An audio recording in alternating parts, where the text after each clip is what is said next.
자, 일단은 국어네요, 국어. 국어 예일여고 국어인데요. 그런 것들 위주로 설명드릴 거예요. 시험 범위는 어떠한가? 그리고 뭐 문제 난이도는 어떠한가? 뭐 등급 컷은 어느 정도고. 그다음에 시험 어떤 유형의 특징은 어떤 것들이 있는가? 이런 것들이랑 우리는 예일여고에서 국어를 할 때 어떻게 해야 되는가? 뭐 이런 것들 위주로 짤막하게 설명드리고 그다음에 이제 끝나고 나면은 궁금한 점이라든가 이런 것들을 좀 이제 말씀드릴게요. 일단 시험 범위는요 작년 기준입니다. 작년 기준인데 예일여고 같은 경우는 특이한 점은 시험 범위에서 좀 나오는 게 첫 번째인데 다른 학교들은요 보통은 이 문학 작품 위주 혹은 문법 위주나 뭐 부교재 다른 거 모의고사 이런 거에서 시험 범위를 갖다 쓰거나 중요한 것만 골라서 하는데 예일여고 그런 거 없습니다. 그냥 1단원부터 쫙 나갑니다. 쫙. 1단원 딱 여기 끝났어요. 그러면은 기말고사들은 요거 다음부터 쫙 나가고요. 그게 2학기 때까지 쭉 돼요. 그래서 철저하게 교과서 즉 그러니까 자습서랑 학교 선생님 필기 위주의 어떤 시험법이 구성이에요.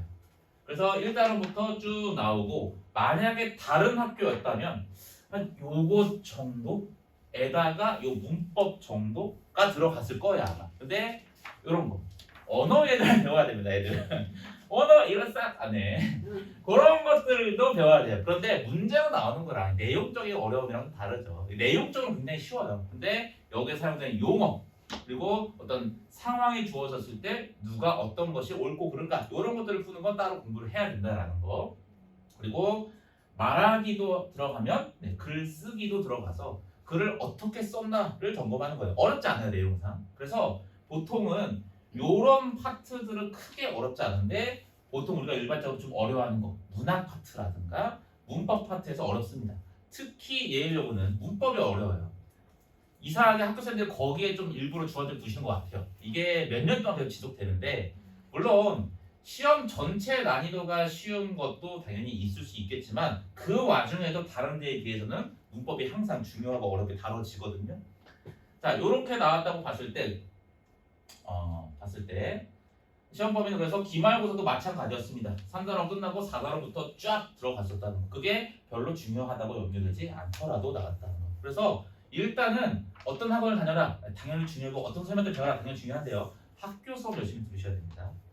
대부분 예일여고는 학교 선생님의 말 한마디 필기해 주신 거 하나하나가 다 쌓여서 문제로 나오고 또 제일 학원 선생님들 힘든 것 중에 하나가 이 반 필기 모아서 혹시 어떤 선생님이 빠뜨린 게 있나? 그러면 그것이 문제 안 나오는 거예요. 이거 무조건 문제 되거든요. 맨날 애들이 선생님 이거 저희 안 배웠는데요. 그래서 실제로 간혹가다 한 번씩은 이 문제 그냥 전원 정답 이렇게 처리되는 경우도 있고 예일여고가 그 분위기가 좀 더 세요. 학생들이 필기를 이악물고 다 하기 때문에 선생님 이거 우리 반 안 했는데요가 여러 명으로 형성돼서 이렇게 나오는데 이제 공부 좀 한다는 친구들은 그 어필을 많이들 할 테니 학교에서 보통은 두 손 드는 경우가 많아요. 복수 좀 인정해주거나. 그래서 일단은 학원 선생님이지만 수업 열심히 들어야 됩니다. 학교 선생님 수업. 자, 일단 그렇게 될 거고요.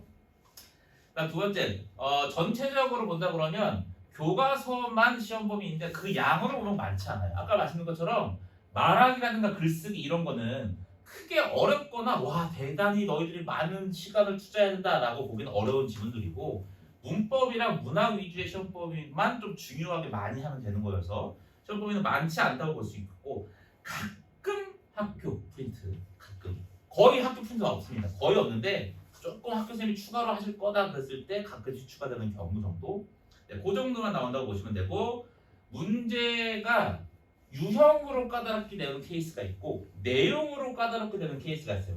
그러니까 예를 들면 유형으로 까다롭게 내는 건 모두 고르시오 이런 거예요. 두 개인지 세 개인지 몰라요. 기억, 니은, 디귿, 리을 주고서 모두 고르시오.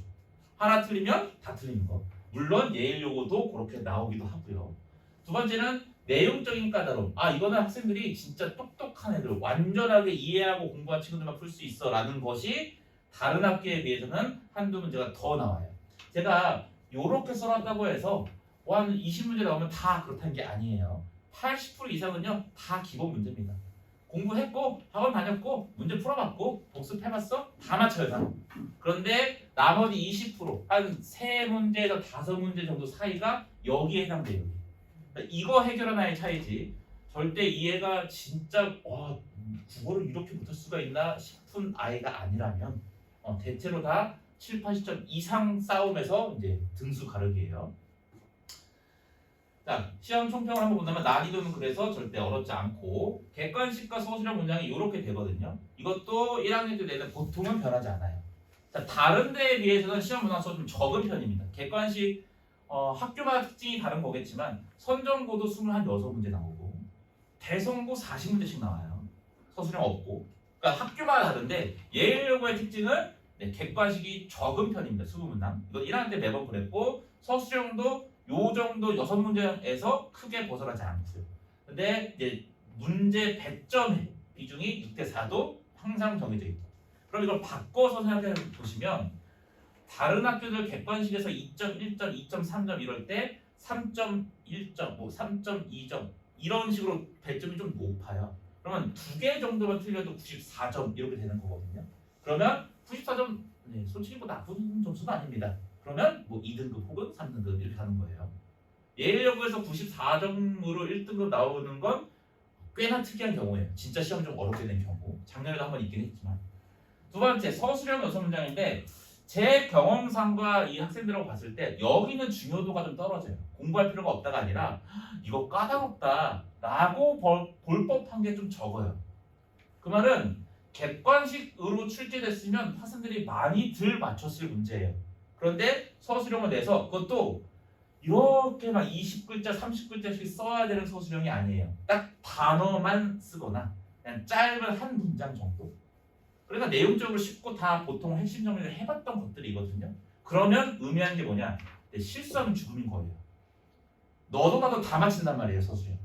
아, 선생님 근데요 갑자기 그게 기억이 안 나왔고요. 이거 썼는데 이건 못 썼어요. 2점 감점. 그러면은 그거 하나 때문에 등급에서 가르치는 식이에요. 그래서 예일여고는 일반적인 제 경험상의 여고의 특징을 좀 따른다고 말할 수 있을 것 같아요. 여고의 특징은 남고보다는 엄청 이렇게 좀 뭐랄까요? 좀 이런 표현이 막 좋다지 모르겠는데 도끼가 좀 세다고 할까요? 이악 물고 해내요 애들이. 그러니까 진짜 선생님 필기 말씀조차도 필기로 다 적을 만큼. 그래서 학생들의 질문이라든가 이런 걸 봐도 쌤 이거는요 다 경우의 수를 따져요. 제가 그냥 여기에서 이거야 라고 하면 그러면 요거랑 비슷한 B는요 C는요 D는요 이것부터 이렇게 나와도 맞아요? 이렇게 묻는 친구가 많은 곳이 여고 특징. 그런데 여기에서 그렇게 공부한 친구들은 실수가 안 나올 거예요. 제 경험상 여기서 어려워서 틀린 건 문법 문제 말고는 없어요. 문법 문제가 어려서 틀려요. 근데 그거 말고는 다 맞춥니다. 다. 그래서 문항당 배점이 높기 때문에 실수 하나가 굉장히 치명적으로 온다는 거. 서술형만 해도 6문제 40점이라는 거는 7, 6에 40이니까 대충 5에서 7점 정도 사이가 되겠죠. 그럼 실수로 하나 틀리면 5점 아웃 이렇게 되는 거죠. 그래서 그거를 의도적으로 노리세요. 제가 봐도 굳이? 라고 싶은데 그렇게 노리신다는 거. 자, 그렇게 보실 수 있겠고. 자, 대표적인 유형만 보여드릴게요. 아까도 말씀드렸지만 전체 문항의 다수는 그냥 내용 확인 문제예요. 잘 공부했니? 문제 풀어봤지? 이 내용, 이 단어 알지? 정도인데 좀 특이점을 보이는 거. 자, 잘 내용은 볼 필요 없습니다. 가와 나에 대한 설명으로 적절하지 않은 거 이렇게 나오거든요. 어디 학교에서나 볼 수 있는 거예요. 그런데 제가 보여드리고 싶은 건 가와 나에 대한 설명이에요. 자, 이거는 유형으로 학생들을 조금 더 힘들게 하는 것. 이거 작품 자체가 지금 주어진 게 아니기 때문에 내용을 해석할 필요 없고 가에 대한 설명을 적절한 것, 적절하지 않은 것 찾기 문제라면 가라는 내용 요만큼에 대해서 내가 알고 있는 것만 확인하면 풀 수 있는 건데 가와 나에 대한 설명으로 가서 비교 문제로 들어가면 가에 대한 것도 해결해야 되고 나에 대한 것도 한꺼번에 해결해서 한 문제를 맞춘다 해요. 가에 대한 설명으로 적절한 것 찾기 문제가 다수라면 요만큼의 양으로 한 문제를 해결하는데 비교 문제, 지금 여기서는 가와 나지만 만약에 이게 가, 나, 다, 라 4개가 세트가 된다면 4개에 대한 분량으로 풀 수 있는 문제가 한 문제밖에 안 된다는 거. 이게 학교 선생들이 이제 유형으로 힘들게 하는 거. 난이도 자체는 안 어려워요. 난이도 자체는 안 어려운데 그렇게 실수 확률이 좀 더 높아지는 유형이라는 거. 그렇게 보여줄 수 있겠고. 자, 두 번째. 요게 문법에서 아까 어렵다라고 나와 있는 건데 자, 뭐가 어려울까요? 했을 때 배웠으면 문법 문제 이렇게 풀 겁니다. 모두 고르시오 문제도 아니에요. 근데 뭐가 어렵냐? 중학교 때도 겪어봤고 앞으로도 문제 풀면서 접할 텐데 뭐 문법 문제 했을 때는요, 제일 일반적으로 나오는 유형은 밑줄을 그어줘요. 그어주고 여기 문법 제대로 돼 있니? 이렇게 묻거든요. 전체 문장에서 밑줄이 없어요. 그리고 문법적인 내용이 이제 배운 내용이 들어가 있는 게 한 군데만 있는 문장들이 아니에요. 그런데 그냥 생으로 이렇게 줘요. 그리고 하나도 빠짐없이 한 개도 틀림없이 찾아내야 답이 보이는 문제예요. 자, 이것도 이제 보여드리려고 하는 건데 서술형 1번에서 보기에서 홍차이가 사용한 규칙들을 보기 2에서 모두 골라 쓰시오. 이거 객관식 아니에요. 주관식이에요, 주관식. 그러면 A, B, C, D, E 뭐 이 내용들이 어떤 대화 지문이 주어질 텐데 들어가 있었니 묻는 건데 여기에서 학생들이 이제 제일 쫄았다고 할까요? 5점인데 부분 점수 없어요. 그 말은 대충 다 알겠어. 이거 하나가 고민이야. 이거 들어갈까 안 들어갈까? 여기에서의 싸움 때문에 5점이 날아가요. 그러니까 이게 아까 말씀드린 것처럼 서술형 배점이 높은데 썩 쉬운 문제만 아니라 조금 어렵게 나왔을 때 문제점이 되는 거예요. 그래서 내용적인 어려움은 이거는 유형별로. 이거는 내용은 쉬운데 하나라도 모르겠다. 왜냐면 3개 고르시면 문제 다 맞을 거예요. 3개인지 2개인지 몰라. 골라봐 해서 학생들이 내용적인 것보다 유형적으로 부담감이 오기 때문에 틀리게 된다. 그렇게 되는 것들입니다. 자, 이것도 또 하나 있었는데 서술형인데요. 2개로 쪼개진 3번이었는데 2개로 쪼개졌거든요. 뭐 이것도 당연히 지금 지문이 주어진 게 아니기 때문에 그래서 서술자를 대신하여 과거의 사건을 요약적으로 전달하는 역할을 하는 인물을 찾아 써라. 그러니까 아마 배운 내용일 거예요, 본문에서. 두 번째, 허생의 영적 면모가 부각된 동시에 지배층의 무능을 우회적으로 비판하고 있는 문장을 찾아 써라. 나왔을 때 여기도 뭡니까? 요 문제 하나에 5점인데 부분 점수 없어요. 그 말은 완벽하게 한 문장만 답이라는 건 아닌데 그냥 한 명 찾아 쓰는 거니까 이것조차 조금 못하면 틀리는 거야 라고 하는 거고, 두 번째도 문장 전체를 쓰라고 쓸 때 5점짜리고 부분 점수 없고요. 그래서 이런 것들에서 학생들이 좀 어려워할 수 있다는 거. 그리고 내용상으로는요, 누구나가 우리 공부했던 친구들이라면 수업 때 다 했던 내용들이거든요. 그래서 내용상 어렵진 않아요. 근데 어떤 것들이 이제 실수 유발이 되느냐, 찾아 쓰고라는 이 당연한 이 말을 까먹는 친구들이 많이 생겨요. 찾아 쓰라는 얘기는 본인이 알고 있는 단어로 쓰는 게 아니라 시험지로 가서 여기를 읽어보고 그대로 갖다 써야 돼요. 토시자라 틀리지 말고. 근데 거기에서 살짝 틀렸다. 네, 부분 점수가 없는 겁니다. 그냥 감점이에요. 이것 때문에 억울한 친구 꽤나 많이 나와요. 이거 내용상 아는 건데 쉬우니까. 근데 찾아 쓰라고 그랬는데 틀리는 거. 두 번째 것도 찾아 쓰라고 그랬는데 못 찾아내고 그냥 본인의 생각으로 쓴 거. 내용상 맞거든요. 100점짜리야. 근데 안 찾았으면 틀립니다. 그리고 또 하나, 이제 학생들의 평상시의 어휘력인 건데 여기 있는 친구들은 그렇게 생각 안 할 수도 있을 거예요. 예를 들면 우회적으로 비판했다 이런 거. 영웅적 면모라고 했을 때 이 면모가 뭔지 이런 거에서 그냥 문맥적 의미로 알지 누가 사전적으로 대답을 하겠습니까? 저도 못할 거예요. 그런데 아까 말씀드린 그 공부 외적인 거랑 이 단어의 뜻이 뭐지가 머릿속에 먼저 들어온 순간 이 쉬운 걸 못 풀어요. 이게 뭔 뜻이지?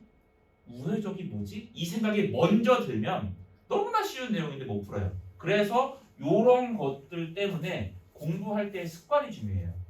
문제 푸는 습관, 공부를 대하는 태도, 어떤 집중력, 요 싸움이 좀 더 크다고 보셔도 돼요.